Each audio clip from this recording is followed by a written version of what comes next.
Salut et bienvenue sur le Cryptomix, vous savez la playlist de la chaîne disque91.com qui va vous parler de projets crypto qui sont plutôt orientés autour de projets IoT ou de projets d'infrastructure.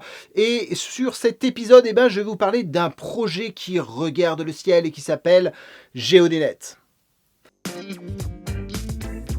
Alors GeoDNet, c'est un projet qui va permettre de faire ce qu'on appelle du GPS RTK. Et pourquoi je vous ai dit que ça regardait le ciel? Eh bien tout simplement parce que ça va recevoir des informations qui viennent des satellites et qui sont les satellites GPS, vous savez, ceux qui nous permettent d'obtenir une position relativement précise n'importe où sur la Terre.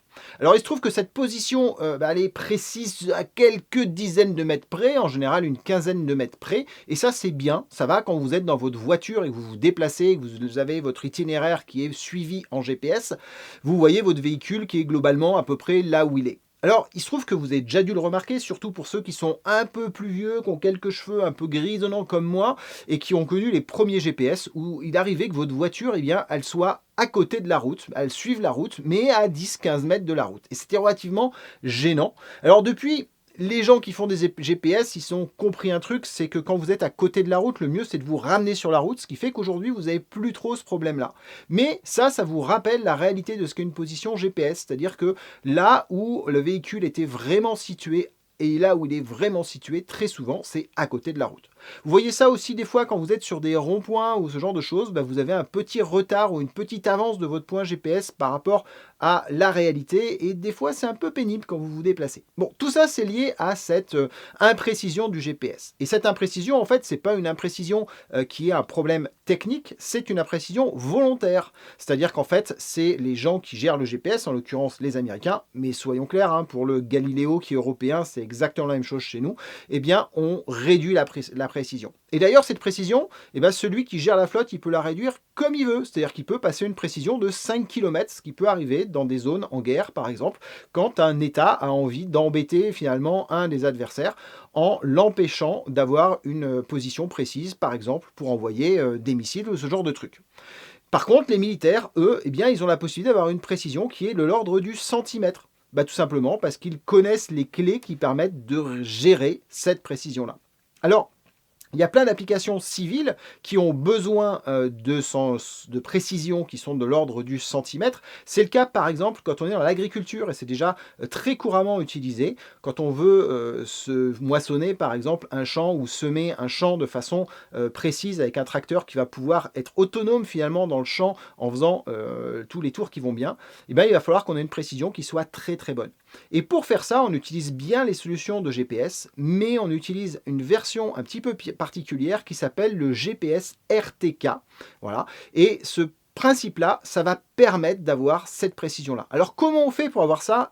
Tout simplement, on rajoute une antenne qui va recevoir les signaux GPS. Et cette antenne-là, quand on va venir la positionner, par exemple, dans le champ, on va venir la positionner à un lieu très très précis. Et de cette façon-ci, grâce à l'erreur qu'il va y avoir sur cette antenne-là, on va pouvoir en déduire l'erreur qu'il y a au niveau du tracteur qui se déplace. Parce qu'en fait, l'erreur, elle est constante. C'est pour ça que, si vous vous rappelez mon exemple de tout à l'heure où je disais la voiture, elle a une erreur, elle suivait la route en étant à côté, en fait, elle suivait vraiment la route, c'est-à-dire qu'il y avait toujours une erreur, et cette erreur, elle était toujours de 10 ou 15 mètres sur la droite, par exemple, ou la gauche, peu importe, d'accord? Mais elle était constante.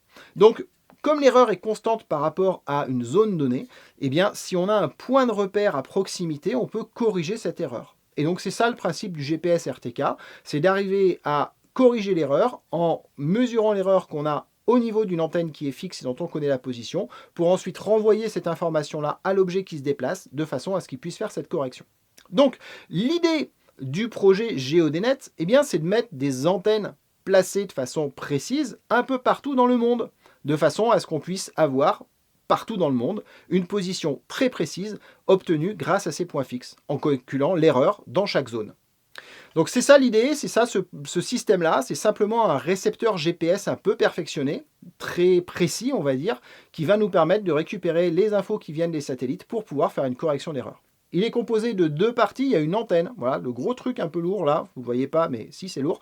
C'est une antenne GPS, ça ressemble beaucoup, vous en voyez peut-être quand vous promenez et que vous voyez des chantiers. Vous avez des gens qui ont des trépieds avec une antenne comme ça. Et ben, c'est exactement la même chose en fait, hein. C'est une antenne qu'ils ont placée, qui est faite pour avoir une très bonne réception GPS, dont ils vont définir la position très précise, et ça va leur permettre d'avoir le point de repère pour ensuite aller faire des mesures au centimètre quand ils organisent les travaux. Donc encore un cas d'usage que l'on va retrouver ici.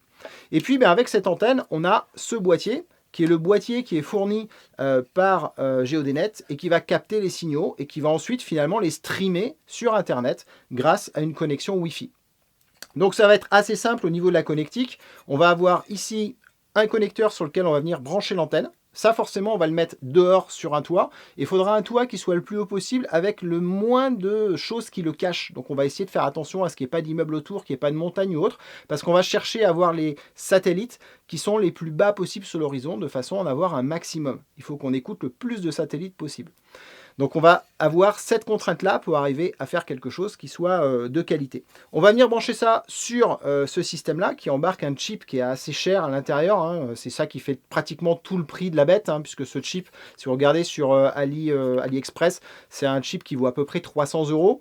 Voilà, bon, on peut peut-être le trouver un peu moins cher en tout seul, mais c'est ces prix-là que j'ai trouvé pour regarder ça. Donc ce chip, c'est un chip GPS qui va permettre de faire du RTK.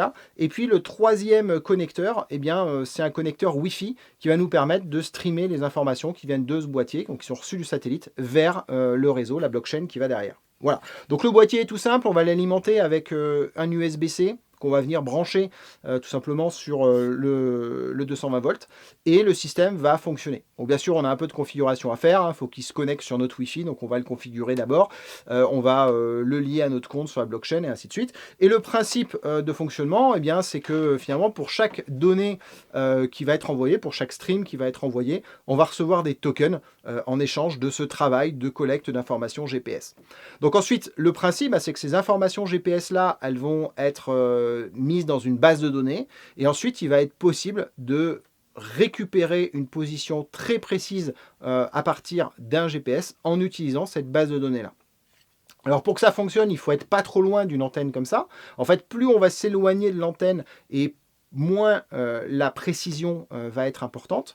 Donc plus le réseau va être dense sur GeoDNet et plus on pourra avoir de la précision centimétrique dans des endroits différents. Ça, il faut se dire que c'est des services qui existent déjà, hein. Là, on est sur quelque chose qui est la constitution d'un réseau mondial qui permet de faire du GPS RTK. Il y a déjà des services, j'ai rencontré des boîtes en France qui faisaient ça en ayant des antennes qui sont un peu dans chaque département et qui permettent de recalculer une coordonnée précise à partir d'une coordonnée GPS.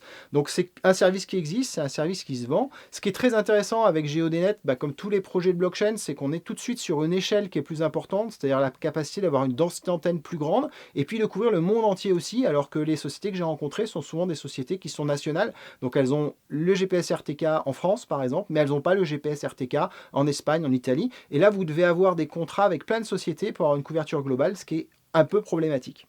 Donc le fait de créer GeoDNet, ça me semble être intéressant pour apporter cette vision mondiale, apporter un accès à ce service qui soit simplifié. Et les applications du GPS centimétrique, elles sont hyper larges. Je vous ai parlé bien sûr de l'agriculture où on a des besoins qui sont importants. Il faut se dire qu'en agriculture, chaque agriculteur, en fait, il s'achète un GPS RTK, ça vaut plusieurs milliers d'euros, pour marcher avec son tracteur, quoi. Donc si on a ce système-là qui devient un petit peu global et général, en fait, plutôt qu'acheter à chaque fois une antenne que chacun va mettre chez lui, en fait, on peut bénéficier de ce système. Donc ça, c'est quand même assez intéressant d'un point de vue business model sur la durée.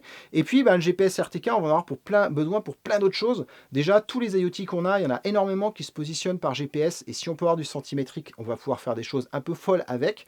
Si on pense voiture autonome, par exemple, clairement, les voitures autonomes, pour qu'elles fonctionnent, il ne faut pas qu'elles se repèrent à 15 mètres près, parce qu'à 15 mètres près, il y a des arbres, il y a des cyclistes, il y a des trottoirs, il y a tout ce que vous voulez. Donc, pour que ça marche bien, ça marchera vachement mieux si on a une position GPS au centimètre, et pour qu'on l'ait, il faut qu'on ait un réseau qui soit mondial en GPS RTK. Donc ça, c'est des questions, vous voyez, qui sont quand même relativement intéressantes sur la durée. Il y a encore sans doute plein de cas d'usage qu'on peut imaginer. De toute façon, imaginez que vous avez une précision de quelque chose au centimètre. Vous pouvez positionner des colis, vous pouvez positionner par exemple des clés que vous avez perdues. C'est quand même plus simple de les retrouver à 15 mètres à 15 cm qu'à 15 mètres de précision. Enfin voilà, on peut utiliser plein de choses. Et donc à partir du moment où le réseau va être là, que le réseau va être accessible avec de la donnée et qui va être accessible à un coût très faible, parce qu'aujourd'hui ça coûte assez cher, comme je vous disais, de faire du GPS RTK quand vous l'utilisez en tant que service, bah, ça ouvre des possibilités nouvelles. Donc voilà pourquoi je me suis lancé sur GeoDNet. Je trouve que le projet est hyper intéressant. Donc du coup, je vais déployer ma première antenne normalement demain. Je pourrais vous en dire un petit peu plus. Et puis en attendant, je vous invite à aller découvrir ce projet. Et je vous dis à ciao pour un nouvel épisode du Cryptomix. Bye!